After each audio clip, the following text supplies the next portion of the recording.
Hello, hello, hello. Welcome back to my channel. I'm Samantha Winona. This is Winona Reads. So, I'm sorry, I have to say, upstate New York is ridiculous. I need a tan right now. I feel like I'm almost the color of this sweatshirt, but this video is gonna be the 20 books I read in January. 20. 2-0. I don't know which way. I feel like the camera's backwards. Anyway, I read 20 books in January. I read a mixture of graphic novels, poetry, couple of memoirs. I was all over the place, but honestly so many of them were really good, so I'm super excited to go into them. I don't have much time. I did take notes yesterday so that I'm not so scatterheaded and, you know, have my kids running in and out of the room. So let's get started. The first one was Beyond the Wand, The Magic and Mayhem of Growing Up a Wizard by Tom Felton. I gave that one 5 stars. It was an audiobook and I adored his story. Absolutely adored it. I loved his vulnerability in his storytelling. There were, you know, stories about people that he worked with that are no longer here, and he, you know, wrote about relationships, romantic as well as friendships. He was honest about his alcohol issues, finding work after Harry Potter, and just his growth. And it was just so interesting. And to be honest, I'm such a huge Harry Potter fan. Like, I love the movies, of course, but I really loved the series, reading it. And, you know, I grew up reading it in elementary school. I used to go to, you know, they would release the books on Harry's birthday, so we would go to Barnes & Noble. Me and my mom would go at like midnight and wait in line, and everyone was like in their wizard capes and all this stuff, but we used to always get the newest copy the night it came out. But you know, when you're young, I feel like you don't really think about the person playing the part. And so listening to a memoir, since we're almost the same age, like listening to somebody who, you know, has been through so much experience, and it's just eye-opening, and I loved listening to it, you know, as he narrated it. I like when the audiobook is done by the person that actually wrote it. So yeah, 5 stars. The next one was When We Were Bright and Beautiful by Jillian Medoff. This one was a physical book from the library. I gave it 4 stars. And it was, they have new books come out and they're on like this 14-day rental. And so normally I just skim through. If it's something I think I can get through quick enough, I will pick it up. And I wasn't sure if I could for this one, just because it was like, I mean, it was only like 300 pages-ish. But sometimes fiction, like, I'm just weird, so I was like, you know what, I'll give it a try. And I like read the cover, and then I flipped through the first couple of pages and I was like, oh, I want to get to this right now. I don't want to put it down. So the girl's name is Cassie. She is adopted into a family. So both of her parents die when she's young. Her father's friend adopts her, and he has a wife and 2 boys who are Billy and what was the other one? Oh, Nate. Billy and Nate. So she is adopted into the family, and then it's a white privileged family, lots of money.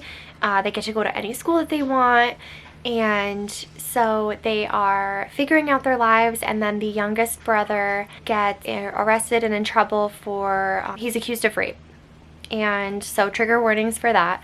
There's also perspective from Cassie, and I think what was more interesting was that perspective of her sort of having like self-realizations throughout the book. So let me go back. As far as like I said, I rated it 4 stars. If it had simply been just a story about the youngest brother getting in trouble and like that relationship, I feel like I wouldn't have loved it as much. But I think the interwoven story of what happened with Cassie, and there's sort of like a Lolita aspect to it, I think that would be the right reference. There was just more to it than I thought there was going to be, so I did end up rating it higher. I did really enjoy it. and it was definitely a fast read. The next one that I had gotten to was Pilgrim Bell Poems by Kaveh Akbar, and that was a physical copy. I gave it 5 stars. I got it from Book Outlet, and I'm so glad I did. I honestly loved it, loved it. I had tagged so many lines and passages of, not even, most of the time I feel like when I read poetry I'm like, oh, I connect with that and I'll tag it, but this was more of like, wow, that's a good line, wow, that's a good point, or a strong feeling. Like, that's the stuff I was tagging. It didn't necessarily relate to me because it had to do with immigration and what it means to be American, and so some of it was a little bit relatable as far as like feelings and emotion wise, but as far as the concept and the subject of it, just the power behind the words, so good. Highly recommend. After that, I picked up Customs by Salmaz Sharif, and that one was another physical copy from Book Outlet. I only gave that one 3 stars. I felt like maybe I'm not mature enough for it, if that makes sense. So it really has nothing to do with the book itself. I feel like I just didn't connect with the words as well. It was strongly written, similar aspects as far as immigration, customs, being interrogated, I believe, experiences, just, you know, just getting into a place of comfort that they're supposed to be finding. I did like the writing. I just didn't connect with it as well. I don't know. The one after that I got is Summer Crossing by Truman Capote. I gave that one 4 stars. That was a physical copy set in New York City, World War II. It follows a socialite who, her parent, what's her name? Grady.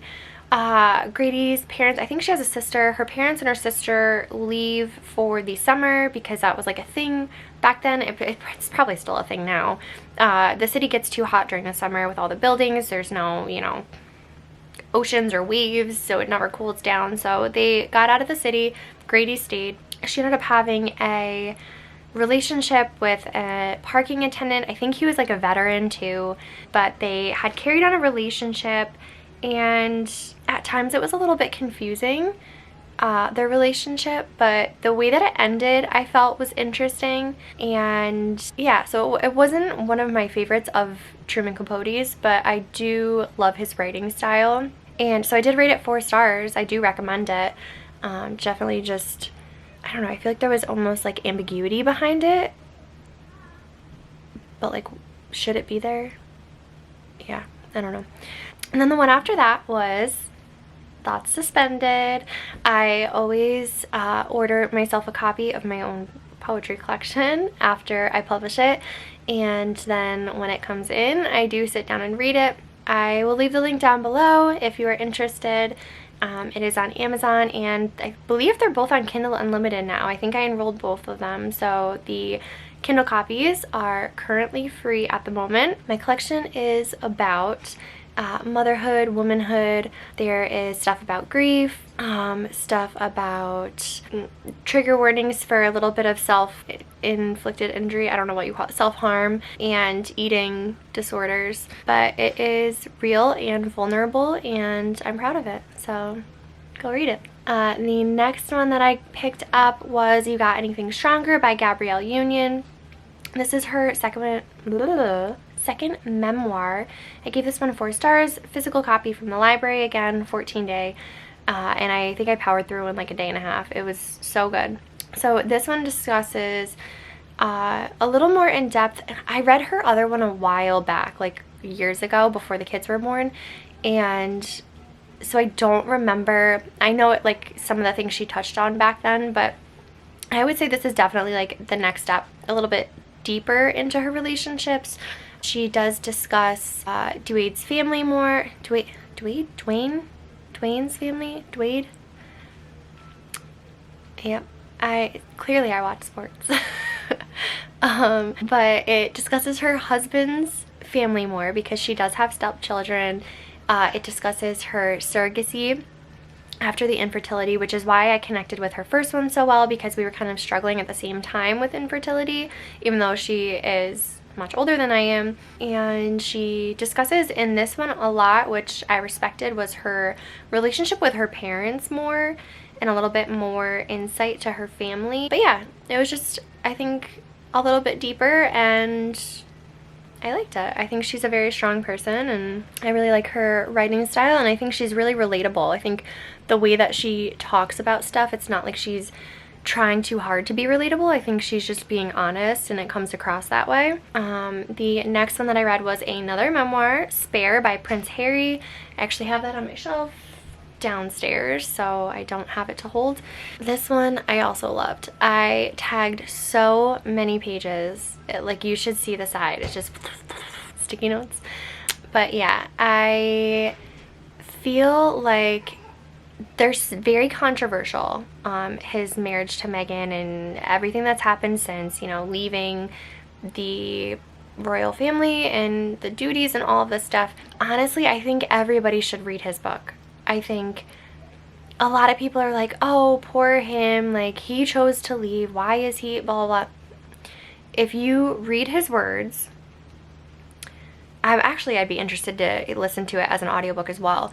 But if you read his words, not only do, I think, because it spans over his entire childhood, so not only is he a human being, not just part of the royal family, which everyone focuses on, he was a child who went through a traumatic experience in a public lens.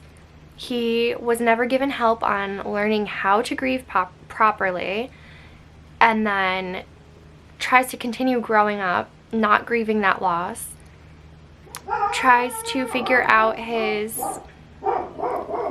Sorry. Okay, I'm gonna try to talk over him because I have a feeling he's not gonna stop barking downstairs. What was I saying? So he's trying to grow up in a public lens, trying to, you know, grieve, figure out what his responsibilities are and his, you know, job titles, goes through relationships. He's constantly picked on, and again, you might think as an outsider, like, oh, this is what he signed up for, he's getting picked on by the press, blah, blah, blah. Nobody signs up for that. And also, it's very hurtful and desensitizing to a human to have so many articles come out and be like, oh, he sucks, he did this, and oh, like, critiquing every single thing. Like, I honestly, for a sensitive person, which I am, which is why I feel very empathetic towards him, I just really appreciated reading his words, and I feel like he is very genuine and very sensitive, and I can imagine that it was hard. So I don't, you know, discredit his experiences like some people do. I don't know. I just think media is toxic, honestly. You're okay. Anyway, so 5 stars, go read it. The next one was The Secret Garden on 81st Street by Ivy Noel Weir. I gave that one 5 stars. It was a graphic novel, a children's graphic novel, or a young adult, I guess. So I read the physical copy. It was a retelling of what am I saying? It was a retelling of The Secret Garden, and I read it all at once. I loved it. I think it was so cute. I actually don't think I've read the actual Secret Garden, so I think the retelling was very cute and interesting and makes me want to get to the classic book. But yeah, it would definitely be something that I put on my shelves for my kids once they get a little bit older. After that, I read Lore Olympus Volume 3 by Rachel Smythe. Gave that one 4 stars, more like 3.5. It was another graphic novel, physical copy. It took place after, or took after where the last one left off. What am I saying? Does that make sense? It took place where the last one, it picked up where the last one left off. That's what I mean to say. Holy. It picked up where the last one took off. That's still not right. Okay. But I don't know. I feel like I like the artistic and creativity in like the graphic part of it, whereas like the storyline, I'm like, okay, what's happening? Like, I just felt it was like very similar to volume 2, and I was like, okay. Next one was Besties Find Their Groove, Click Volume 2 by Kayla Miller, another children's graphic novel. This one I read on Kindle from the library. I gave it 5 stars. I think her writing is very cute and relatable to that age, and I just think it's she can write all of them. I love it. I just love the like hidden interwoven messages about like growing up and figuring things out as a kid. After that was Anne of West Philly by Ivy Noel Weir. Again, I gave that one 5 stars. Graphic novel. It was a retelling of Anne of Green Gables, and I liked it, and I liked the graphic. It was a different graphic designer, but I liked the retelling, and I think it matched very well. I also liked the diversity of having it in like West Philly. I don't know. I thought it was well done. I just think Anne's character, and I know it's meant to be this way. I know she's meant to be like a difficult person and like talks too fast, and if you've seen the show or read the classic, like you get it. But it's just funny that no matter which version you get, like I still can't stand the character and I don't want to read it again. The next one after that was Ghosts by Raina, I don't know how to say this, Raina Telgemeier. That's very wrong. I'm sorry. This one was a 5-star graphic novel. I had the physical copy from the library. I flew through it and then immediately purchased it for my niece for her birthday because I loved it that much. It reminds me of Disney's Coco a lot, with a twist. There's a lot of representation for family dynamics and relationships, but also having to do with like heritage and, you know, what happens after you pass. And then there was also a whole other thing of like children's health issues with her sister. So like just overall, very well done. I loved it. I'm definitely gonna pick that one up for my kids as well to put on my shelves. After that, I read Witches of Brooklyn 2 and 3 by Sophie Escobasse. I did 3.5 stars and 3 stars. I didn't love them as much as the first one. I felt like the first one was very entertaining, and these are as well. I don't know. I'm not really sure what stuck out to me in the first one, but it was a lot more memorable for me for some reason than the last 2. I think my least favorite was the last one about the camp, the witch camp. The 1 and 2 were better in my opinion. It is about a young girl, and I can't even think of her name at the moment, so I apologize. But it's a young girl who finds out that she has powers. Effie, that's her name. And she has these 2 guardians who are, I think one of them is her aunt and one of them is like her maybe life partner or just living partner. But she comes into this whole world of witchcraft when she realizes that she has powers, and she just goes through kid stuff mixed with, you know, teenage young adult witch stuff. So it is entertaining. After that, I listened to Livewire Long-Winded Stories by Kelly Ripa on audiobook. I gave that one 2 stars. A lot of the comments that I saw were, these are long-winded short stories. It's not a full memoir. A lot of people wished it was a memoir, and while I appreciated the short stories, I don't think I clicked with her personality. But there were also instances that bothered me that they were short stories. Not in the sense of I wasn't expecting to read a memoir. Like, the title literally says short stories. I wasn't expecting a full-on story. But, like, there were moments within the short stories that she'd be like, I won't get into that. Like, she talked about one of her kids being in the NICU, and she's like, but I won't go into that. I'll talk about this. And I'm like, but, like, you would relate to people more. And I feel like that's the point of like being vulnerable and letting your truth out, is to talk about it, even touch on it a little bit. But like, she just avoided like what actually happened. And I'm sure a lot of people have gone through it. And so I don't know, it just like tweaked me the wrong way. And I'm like, yeah, I'm not clicking with this. And her personality like is just not for me. She's very, I think, confident and strong in who she is. And I appreciate, you know, that from a woman. Like, it's great, and it's great to share your vulnerability and everything else. I just think some parts seemed like a little show-offy almost, if that makes sense. I don't know. I really don't know how to explain it. I just really didn't vibe with it. But after that, I picked up Finley Donovan number 3 by Elle Cosimano, and I loved it.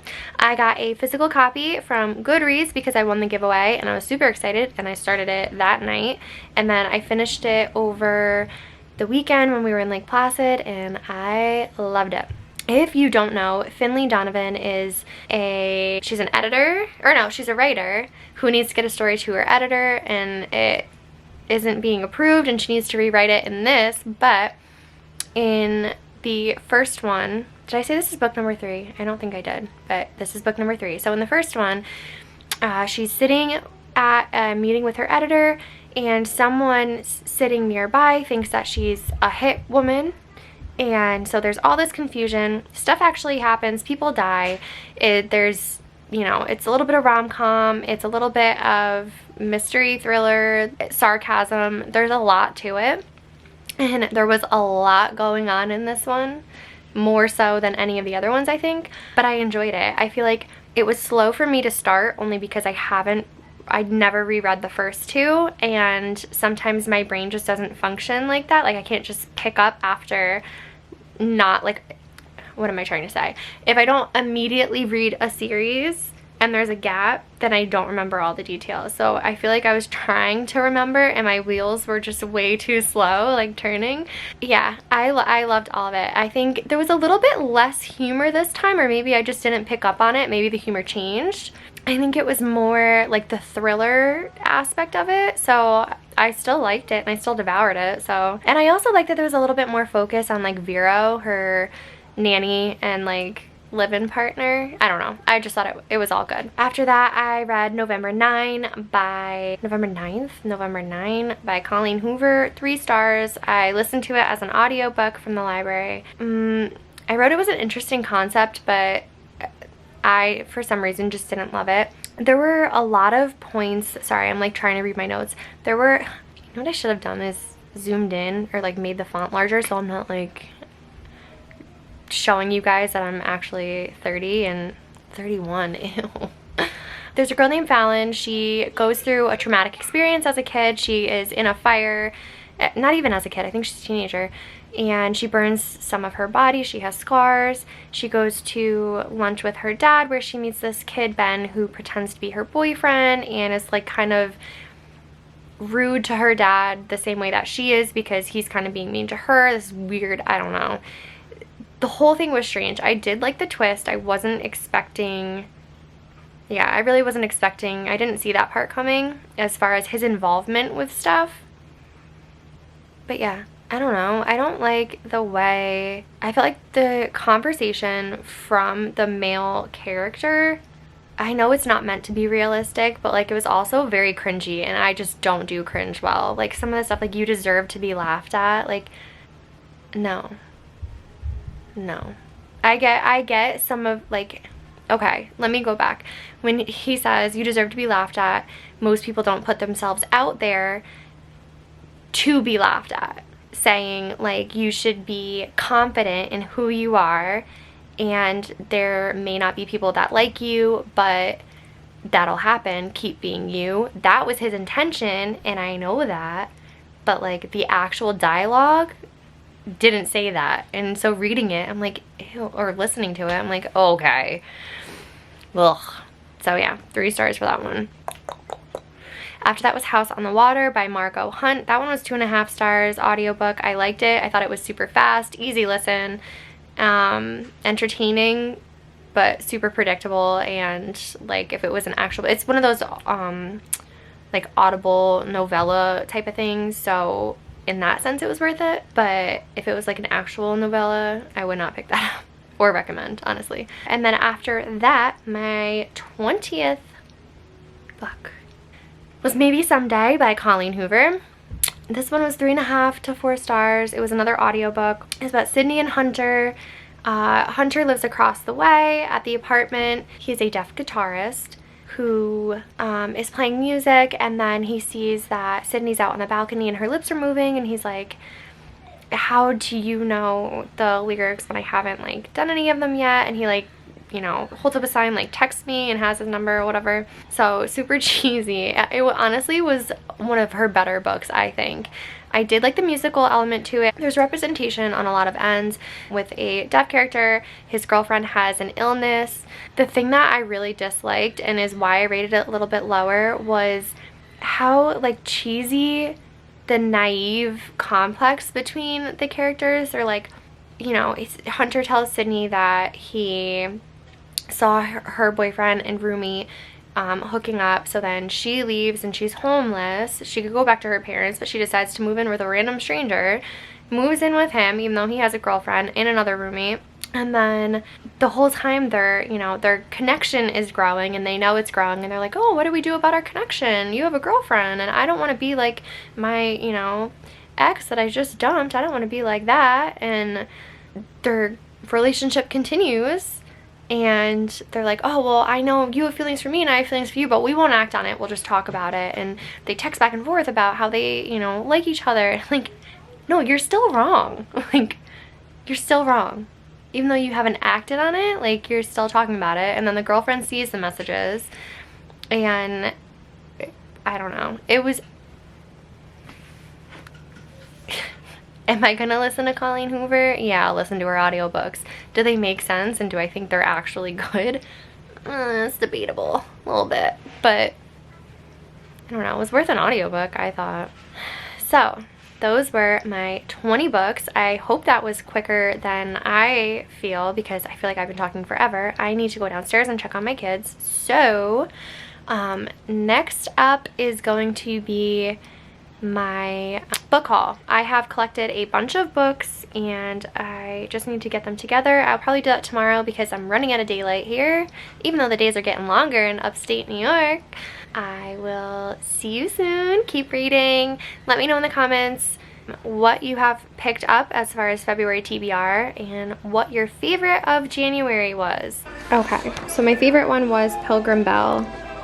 But yeah, let me know what your favorite from January is, and I will see you guys soon. Bye.